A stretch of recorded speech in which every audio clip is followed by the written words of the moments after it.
Bueno, ahora entonces le toca a Rodrigo Páez, también colega y amigo aquí del CIALC, doctor en sociología, que leerá su comunicación. Muchas gracias, me da mucho gusto estar en este congreso y agradezco la invitación. Voy a abordar otra vez el tema del regionalismo, avatares del regionalismo latinoamericano, que ya se abordó por el compañero José Briceño en la conferencia inaugural. Dentro del marco de transformaciones que experimentan los regionalismos a nivel global, acentuados desde algunas décadas a medida que el unipolarismo establecido a finales del siglo XX ha ido dando cabida a nuevas fuerzas que la desafían, particularmente en las regiones de Asia, Eurasia y el Indo-Pacífico. El presente trabajo se propone invitar a una reflexión sobre el regionalismo en América Latina y el Caribe, enfocada en tres esquemas regionales. El Telecam, en proceso de renegociación, que está en el norte, UNASUR, en el sur del subcontinente, y la CELAC a nivel hemisférico. Dichos esquemas regionales, con sus respectivas idealizaciones y realizaciones de integración, presentan actualmente un claro retroceso con respecto a periodos anteriores, los casi 25 años de existencia del Telecam por un lado, la parálisis que sufre actualmente UNASUR, que de cierta manera afecta el desempeño presente de la CELAC. Esquemas que se presentan en la actualidad dentro de una bruma de incertidumbre con respecto a su funcionamiento y sus alcances con respecto a la integración hemisférica en su conjunto. Dada la vastedad del tema, la elección de estos tres casos, un tanto paradigmáticos, me parece un contexto adecuado para reflexionar sobre los regionalismos, tanto por la importancia de la presencia de México dentro del esquema norteamericano, como por la naturaleza de la UNASUR y la CELAC, mecanismos, en palabras de Sanahuja, que nacieron con enfoques diferenciados y marcos comunes en el regionalismo latinoamericano. El Telecam. Con la entrada en vigor del Tratado de Libre Comercio de América del Norte, México redefinió su lugar en la geopolítica global, aspirando a formar parte de un nuevo espacio norteamericano, profundizando la aplicación de las políticas neoliberales asumidas desde los años 80, particularmente en cuanto al libre comercio se refiere. En un marco de análisis en el que el regionalismo abierto se erige como la vía de integración económica más importante a nivel global, es importante señalar que el Telecam tenía como objetivo principal reforzar los vínculos de interdependencia entre los tres países firmantes del mismo a finales del siglo XX. Este proyecto regional, esencialmente económico, buscaba superar la fase de acuerdos comerciales exclusivamente bilaterales y constituir con ello una región en la que se pudiera conciliar el imperativo de integración regional con el de apertura económica, y es lo que Molano Cruz redefine de la siguiente manera. En el continente americano, a inicios de los años 90, surgió un hecho novedoso para la sociedad, para la unidad regional. A comienzos de aquellos años, para atraer inversionistas extranjeros y promover a los locales, el Ejecutivo mexicano manifestó a su par estadounidense el interés por incorporarse al Acuerdo de Libre Comercio Estados Unidos-Canadá.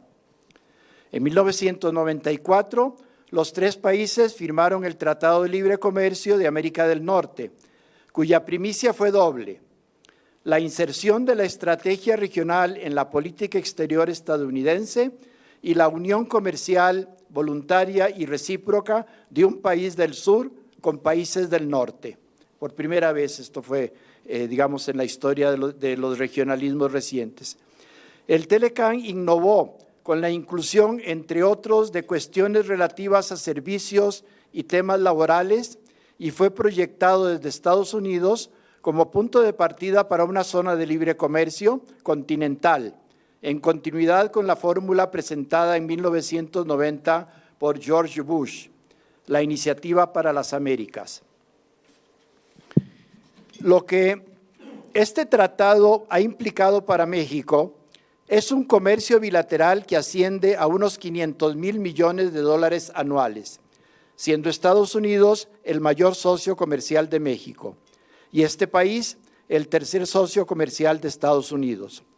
La frontera común se ha convertido en un enclave manufacturero, automotriz y de autopartes por medio de la producción de cadenas productivas de alto valor agregado, no obstante que no todos los comerciantes de los componentes de dichos productos sean de origen mexicano. En cuanto al sector agrícola, el resultado ha sido ambiguo, con un sector exportador mexicano muy exitoso y la falta de suficiencia en la producción de alimentos básicos en la dieta diaria de la población por el otro. Esta forma de integración no implicó solamente aspectos económico-financieros. México apoyó en general las iniciativas de los sucesivos gobiernos estadounidenses en materia de integración y seguridad, el Área de Libre Comercio de las Américas, ALCA, la Alianza para la Seguridad y la Prosperidad de América del Norte, ASPAN, la Iniciativa Mérida, entre otras, sin que esto impidiera el desarrollo de políticas hacia otros países o grupos de países, particularmente tratados de libre comercio. Como dice Olga Pellicer, el carácter excepcional de esta vinculación se hace evidente en la manera en que ocurre la integración productiva en materia de manufacturas, la intensidad del movimiento laboral de millones de trabajadores mexicanos y el hecho de que México se encuentre dentro del perímetro de seguridad nacional de Estados Unidos. Cierro la cita. Durante su campaña para acceder a la presidencia de Estados Unidos, Donald Trump prometió renegociar el Telecam, retirarse del Acuerdo Transpacífico TPP y tomar medidas contra aquellas relaciones comerciales que considerara abusivas, sobre todo en el caso de China. Todo esto ha sido cumplido y hoy estamos en plena guerra comercial caracterizada por alzas en los aranceles que enfrenta Estados Unidos con Alemania, Japón, Canadá, Turquía y México, entre otros países. Por medio del TPP, al que además de Estados Unidos pertenecían México, Chile, Perú y otros 8 países de la región Asia-Pacífico, el presidente Obama se había propuesto redefinir las reglas del comercio internacional en esa enorme región, excluyendo a China. Con la decisión del presidente Trump, sus 11 socios, entre ellos México, se quedaron sin el esquema que junto con el Tratado Atlántico de Inversión y Comercio, TTIP, pretendía lograr una radical reconfiguración del comercio internacional. Para México fue un doble golpe en tanto había confiado hacia los objetivos del TPP una línea central de su modelo como país exportador. Por otro lado, veía obstaculizada su intención de incluir de alguna manera a la Alianza del Pacífico dentro del marco más amplio del TPP, basado en términos de integración profunda y otros objetivos similares. El Telecam fue sujeto a revisión bajo la constante amenaza del presidente Trump de hacerlo desaparecer, calificándolo como desastre, como el peor de los tratados firmados por Estados Unidos.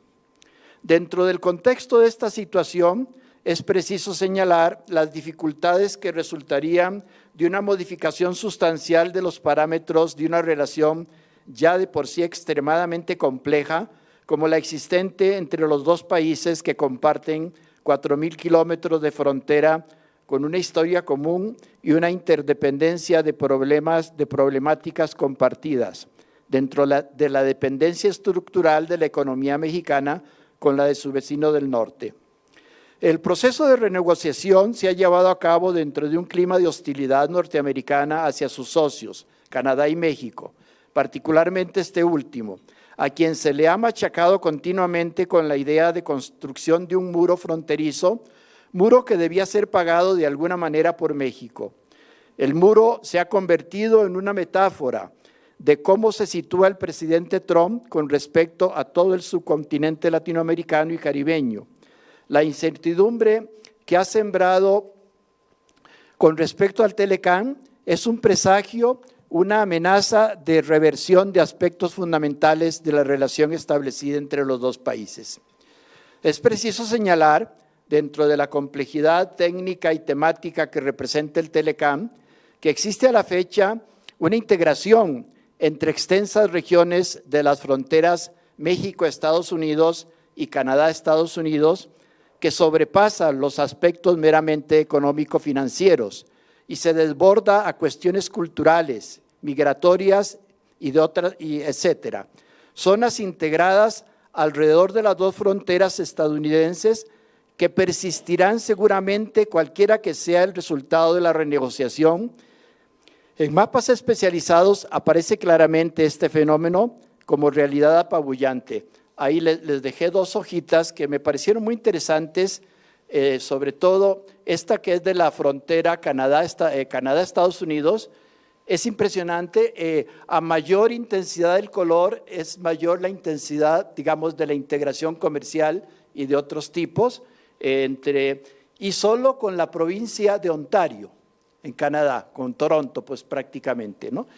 En el otro mapa aparece muy claramente, muy definida la frontera, ¿no?, de México, Estados Unidos, los 4 estados sureños de Estados Unidos y los 5 estados del norte de México. También los colores van definiendo, ahí los remito a los 2 estudios de donde tomé este trabajo. La intensidad del color define la intensidad de la integración, es decir, es prácticamente algo que, pase lo que pase, no se puede destruir fácilmente, ¿no? Todavía no se conoce el texto definitivo de la renegociación del acuerdo, ni siquiera si Canadá logrará permanecer dentro del mismo. Dentro de lo que pretende abordar este breve texto, se conoce que el capítulo automotriz es sin duda el tema más delicado en las rondas de negociación. Para México, dicho sector representa exportaciones por 126.671 millones de dólares y una balanza comercial superavitaria de 70.766 millones de dólares. Es el sector exportador más importante del país, tanto así que México se ha convertido en el 7º productor de vehículos automotrices a nivel global. Es un sector altamente globalizado, marcas norteamericanas y europeas, ensambladas en México con tecnología asiática. Estados Unidos pretende obtener beneficios vía medidas proteccionistas, siendo la más importante de ellas la de incrementar el contenido norteamericano de acero, aluminio, cobre y resinas en los autos manufacturados vía Telecán. Trump buscaba aumentar el 62.5% de contenidos materiales norteamericanos, que es el máximo establecido actualmente en la legislación vigente, hasta un 85%. Parece que el porcentaje ha quedado en un 75%, manera que México ha cedido de una manera bastante fuerte en este punto que es muy importante para, digamos, el cariz exportador del país. El reto de abatir dicho déficit se ha convertido en el objetivo central de la estrategia negociadora del gobierno Trump, pues a este fenómeno atribuye la pérdida de puestos de trabajo, sobre todo en el sector de manufacturas, tan sensible aparte del electorado que lo llevó a la presidencia en 2017, lo que lo ha hecho presionar para la relocalización de empresas que han abandonado el territorio estadounidense en búsqueda de ventajas laborales. Otro campo de fricciones lo ha constituido el de los mecanismos para dirimir controversias, que Estados Unidos quiere reservar a sus cortes de apelación en vez de los mecanismos establecidos en el capítulo 19 del tratado. A todo esto se ha añadido la introducción de la cláusula sunset, la pretensión de revisar el tratado cada 5 años, que al final quedó convertida en una revisión del tratado cada 6 años durante un periodo de 2 o 3 décadas, otra gran cesión que hizo México a las presiones norteamericanas. Quiero destacar un último punto, el de la conformación de la región norteamericana como fruto prometido del Telecam. La última propuesta del presidente Trump para que el acuerdo siguiera vigente consistió en presionar a los dos socios restantes a firmar una serie de convenios de naturaleza bilateral, rompiendo en esencia con lo que constituye la construcción de una región, es decir, conciliar la integración de dos o más países por medio de políticas nacionales de apertura económica, lo cual rindió frutos a finales de agosto pasado, cuando la administración de Enrique Peña Nieto y de Donald Trump alcanzaron un acuerdo comercial bilateral. La esencia del Telecam es y seguirá siendo trilateral, eso dijo Ildefonso Guajardo al día siguiente. Sin embargo, el presidente Trump, al día siguiente de la afirmación de Guajardo, anunció: cualquiera que sea el resultado de las negociaciones con Canadá, una cosa es segura, el fin del NAFTA. Estamos sacando el NAFTA haciendo una nueva marca, ya no es NAFTA. Estamos haciendo un acuerdo justo para la gente de Estados Unidos. Hemos perdido muchos empleos, perdimos millones de trabajos con el NAFTA. Es decir, las declaraciones de Trump suelen ser apabullantemente, son brutales políticamente, pero claras como el agua. La dimensión regional del tratado se desinfla frente a las tendencias proteccionistas hasta el punto de verse incluido en las guerras comerciales en curso. Otra vez cito a Olga Pellicer en la frase con que termino esta primera parte. Lo que puede darse como un hecho, dice esta autora, es la muerte del ánimo favorable a un gran acuerdo sobre América del Norte. Muy lejos se ve el entusiasmo por un destino común que conduciría a la prosperidad de toda la región. La segunda parte del texto ya posiblemente la voy a tener que resumir mucho más. No sé cuánto tengo. Tienes 10 minutos. 10 minutos, ok. Bueno, voy a repasar la parte de UNASUR porque es la parte que me interesa más que la CELAC. La CELAC, digamos que todavía sigue viva, UNASUR está herida de muerte. Pero de todas maneras es interesante ver por qué está herida de muerte. En tanto esquemas de concertación política y de gobernanza regional más relevantes, UNASUR y CELAC aprovecharon el clima de agotamiento del ciclo de regionalismo abierto para ensayar nuevas formas de regionalismo, enfatizando marcos comunes de concertación política y redefiniendo con precisión su naturaleza intergubernamental y su alcance como herramienta de gobernanza regional y de nueva inserción internacional.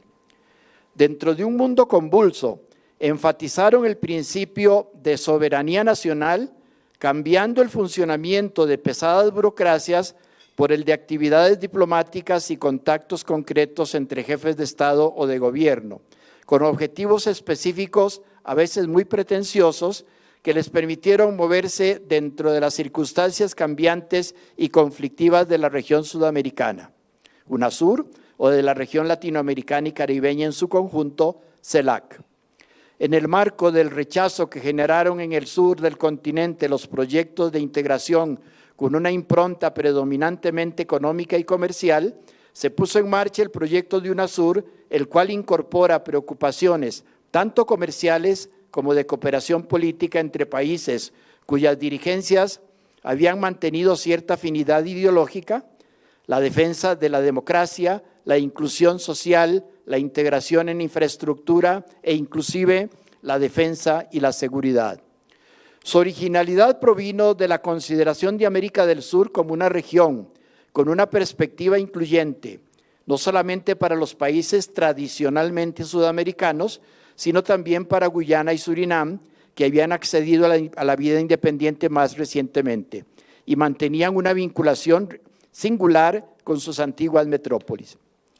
Esta perspectiva regional sudamericana no había sido conseguida por los esquemas de integración más antiguos en Sudamérica, como la Comunidad Andina de Naciones o el Mercosur, ni por los más recientes, la ALBA y la Alianza del Pacífico. UNASUR pudo así en un tiempo récord superar divisiones entre sus miembros, particularmente las divisiones ideológicas de sus gobiernos, provenientes de aspectos políticos, visiones del mundo y formas de entender el desarrollo y de insertarse en la globalidad.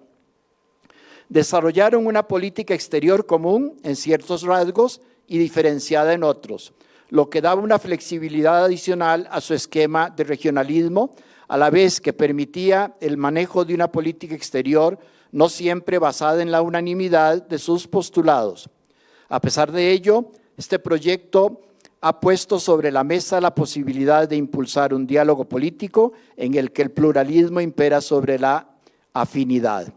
De esta manera, a pesar de la crisis severa de la Comunidad Andina de Naciones, de las inveteradas inercias del Mercosur, de los alcances extrarregionales de la ALBA y del reto que constituyó la pujanza de la Alianza del Pacífico, la UNASUR pudo construir y mantener una convivencia suficientemente armónica entre países que aplicaban un liberalismo ortodoxo con los que pregonaban el socialismo del siglo XXI y finalmente con quienes mantenían las combinaciones de estabilidad macroeconómica, inclusión social y desarrollo industrial en el marco del denominado Consenso de Brasilia. Sin duda, los logros más reconocidos de UNASUR han sido en el campo de la defensa y de la gestión de crisis. Este último aspecto fue sumamente relevante cuando el organismo estaba aún muy joven. Fue capaz de desactivar los conflictos entre Colombia y Venezuela, que habían llevado sus ejércitos a la frontera, además de los que se dieron en la región ecuatoriana de Sucumbíos, luego del bombardeo al campamento de las FARC. Fueron también factor clave en el conflicto entre el Ejecutivo ecuatoriano y la policía de este país, y particularmente en el grave conflicto entre el gobierno central de Bolivia y las provincias de la Media Luna en ese país andino.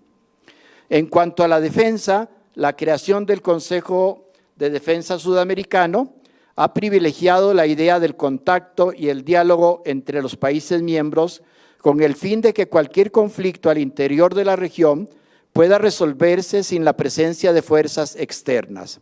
Se estableció a Sudamérica como región de paz basada en el respeto irrestricto a las fronteras físicas de cada nación. Este ha sido el intento de mayor alcance para articular un espacio regional sudamericano y hacer realidad los objetivos de autonomía, proyección internacional, desarrollo económico y social y gobernanza interna que anima al regionalismo latinoamericano desde sus orígenes. Los críticos tempranos de este proyecto regional apuntaron a la persistencia de la excesiva presencia de los poderes ejecutivos, con sus respectivas personalidades, aunados a una institucionalidad débil como auténtico talón de Aquiles del proyecto. El excesivo carácter intergubernamental no dio paso a mecanismos institucionalizados de participación, dejando poco espacio a la construcción de un proyecto de integración regional desde abajo. Todo esto aunado a una falta de consenso en relación con la formación de una zona económica sudamericana. La presente crisis del organismo se reveló con toda claridad cuando en febrero del presente año 6 países miembros, Argentina, Brasil, Chile, Colombia, Paraguay y Perú, decidieron suspender su pertenencia a UNASUR, debido a las dificultades de elegir un nuevo secretario general del organismo. En agosto pasado, Colombia decidió por su parte el retiro irrevocable del mismo. Hay que recordar que en este país ha decidido además convertirse en miembro global de la OTAN.